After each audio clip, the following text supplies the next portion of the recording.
nessa. Olha, rapidamente, daqui a pouco o nosso Rodrigo Orengo vai estar conosco, direto de Brasília.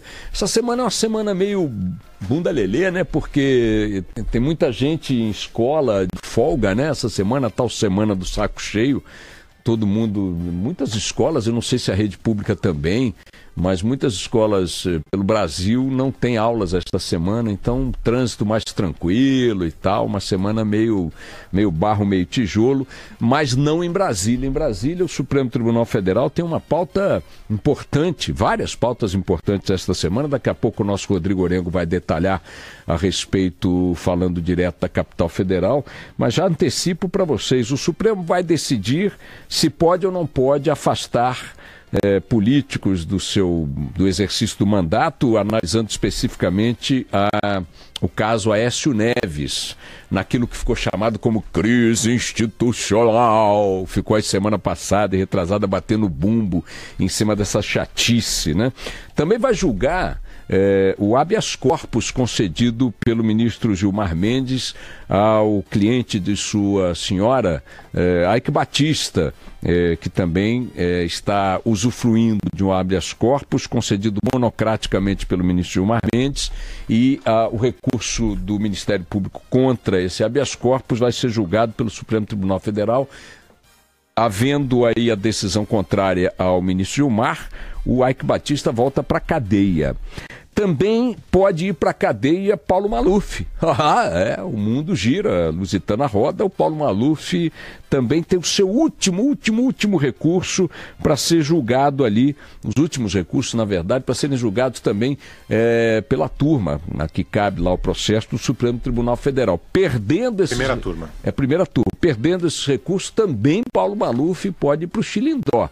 Se bem que a legislação, as regras e tal são sempre muito favoráveis a quem tem um determinado tipo, uma determinada conta bancária, um determinado corte de paletó, um determinado status hierárquico e tal.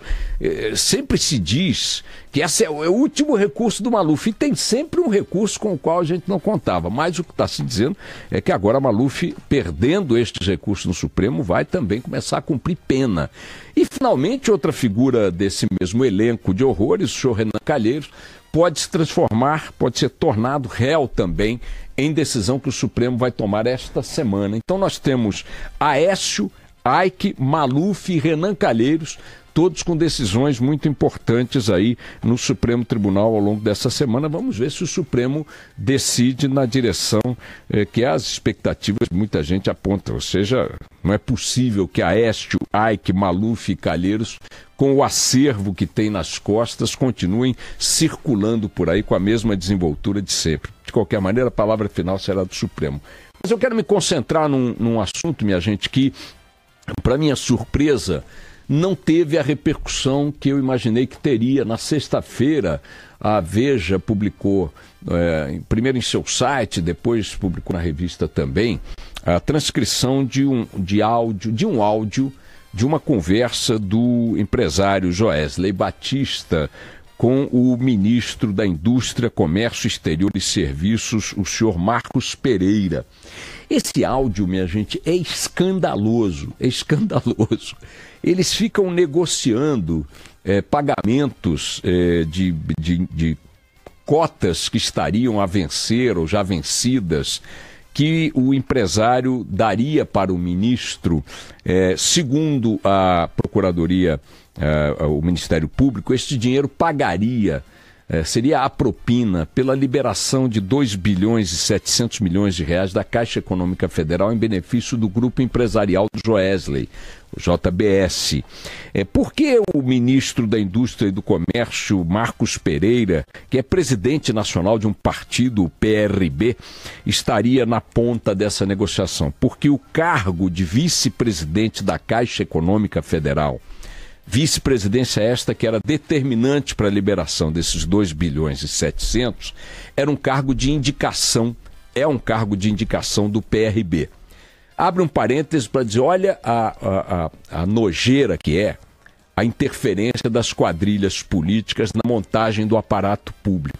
Até diretor de escola no Brasil é nomeado por político. Fiscal é nomeado por político. Fiscal que vai ver se a padaria está limpando ou não está limpando a cozinha, se o açougue tal não está conservando a carne na temperatura correta. Esse fiscal, esse chefe da fiscalização é nomeado por um político. Diretor financeiro de um fundo de pensão de estatal é nomeado por político. Aí eu pergunto, para que político tem que nomear o vice-presidente da Caixa, a diretora da escola pública, o chefe da fiscalização ou qualquer outro cargo na administração pública? É para isso, é só para isso. Não tem nenhuma outra. Toda vez que você vira um político nomeando alguém para a máquina pública, saiba que esse político quer auferir ganhos dessa nomeação. Esta nomeação não cumprirá uma tarefa pública prioritariamente, cumprirá a agenda do partido, da quadrilha do político que patrocinou a nomeação, ok? Fecha parênteses, ok. Estava lá então como padrinho, presidente do PRB e padrinho do indicado para a vice-presidência da Caixa, o ministro Marcos Pereira, que aliás é pastor também, negociando com Joesley Batista o pagamento das propinas. Isso foi divulgado na sexta-feira. Eu vou botar para vocês ouvirem o áudio aí, ele está um pouco confuso, a gente editou. Atenção, esse áudio está editado por nós para poder dar um pouco de lógica na conversa. A sequência é essa, não tem adulteração na essência da coisa. E nós demos ganhos de som em alguns períodos que estavam ruins na fita original. Vamos lá, solta aí. Lembra? Eu não lembro mais. Esse é o Joesley.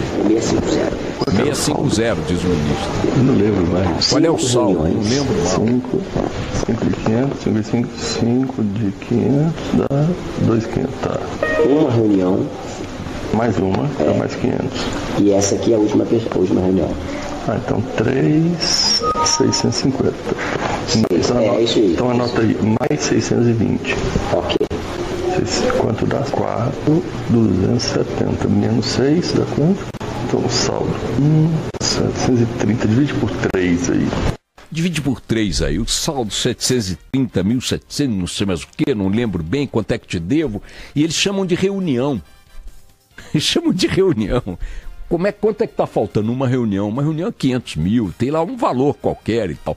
Aí o Joesley, depois de ouvir esse valores, essas cobranças e tal, tentar dividir por 3, não sei mais o que, babá, fala para o ministro da Indústria e do Comércio, Marcos Pereira, que a situação da empresa não estava muito boa e tenta barganhar um pouquinho. Ouçam como é que ele faz isso. O fluxo caiu, as lojinhas estão vendendo menos. E eu agora só estou pegando as lojinhas nossas. O fluxo caiu, a lojinha está vendendo menos, estou com dificuldade de caixa. Essa é a conversa de um empresário, já àquela altura investigado em vários processos da Polícia Federal, com um ministro de Estado.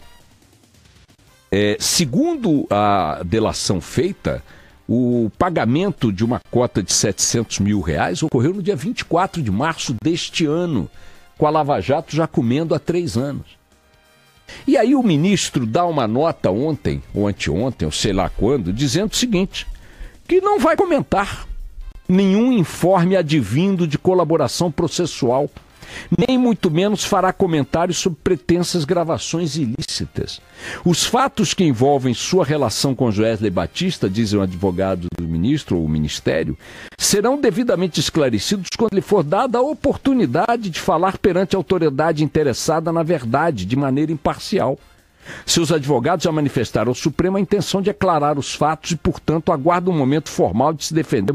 Ô, ministro, desculpe, o senhor é um pastor. Seu partido tem forte vínculo com uma organização religiosa. Toda vez que a gente mexe aqui com religião, toda vez que a gente discute aqui a necessidade de não transformar o Estado num braço da atividade religiosa, de manter a laicidade do Estado, então, muita gente se chateia dizendo que a religião não faz mal.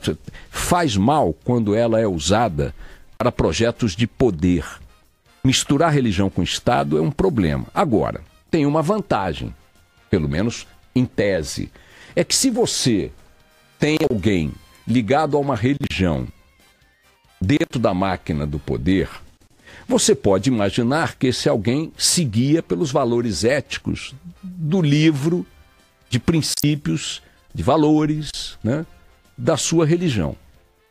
Nos livros de valores das religiões, seja a Bíblia ou qualquer o Corão, o que for, tem lá um conjunto de valores que não permitem determinadas coisas. Então, você diz, bom, eu estou perdendo aqui misturando a religião com poder, com política, porque isso é mau negócio, sempre é mau negócio. Mas digamos que eu tenho aqui um consolo, qual é? Todos que estarão neste projeto são figuras que expressam valores supremos, valores éticos, afinal de contas, são missionários, são padres, são bispos, são pastores, são rabinos, são mulãs, sei lá.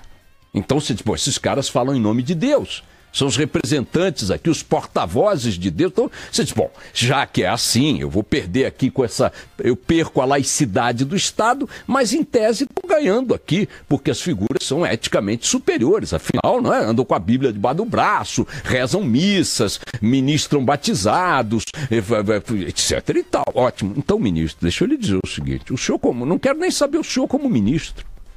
O senhor como ministro pouco me interessa, porque o senhor como pastor não tem nada a declarar para o rebanho? O senhor diz que vai falar quando tiver oportunidade perante a autoridade interessada. Eu vou lhe dizer quem é a autoridade interessada, ministro, é o rebanho. Nós, os contribuintes. Como é que é, ministro? O senhor não tem nada a dizer? E outra coisa, me impressiona o seguinte, esse assunto estourou sexta-feira. Hoje não tem uma linha nas primeiras páginas dos jornais. Nós estamos num quadro tão assustador de banalização da corrupção, mesmo depois da Lava Jato, mesmo hoje, é tão impressionante a banalização, que a bandalheira está comendo solto e o cara nem está aí, e a imprensa também parece que não, e a opinião pública também não, o cara sumiu do noticiário. Isso foi sexta-feira, não tem uma linha nas primeiras páginas hoje, o Temer não se pronunciou, o ministro não deu satisfações e passem todos muitíssimo bem. Como é possível? Às vezes eu falo determinadas coisas e minhas filhas, a Valentina e a Catarina, dizem que eu falo porque eu sou velho. Eu devo estar velho mesmo. Sei lá em que época da minha existência, em que século eu já estava lá, e tinha alguma consequência, não digo nem prática. Não vou nem vender esse peixe para vocês. Consequência prática nem tinha. Mas tinha um escândalo. Tinha o oba-oba, tinha discussão. Agora nem isso. 2 dias depois de um ministro ser flagrado, ou melhor, de fitas flagrando um ministro negociando propinas de forma explícita com um corrupto assumido, um corruptor assumido. Nem o ministro dá satisfações à opinião pública. Nem o seu chefe, Michel Temer, dá satisfações à opinião pública. E desculpe, nem a imprensa repercute nas primeiras páginas algo dessa dimensão. Eu estou realmente impressionado. Mas enfim, qual é a importância? Vamos lá, toca o barco.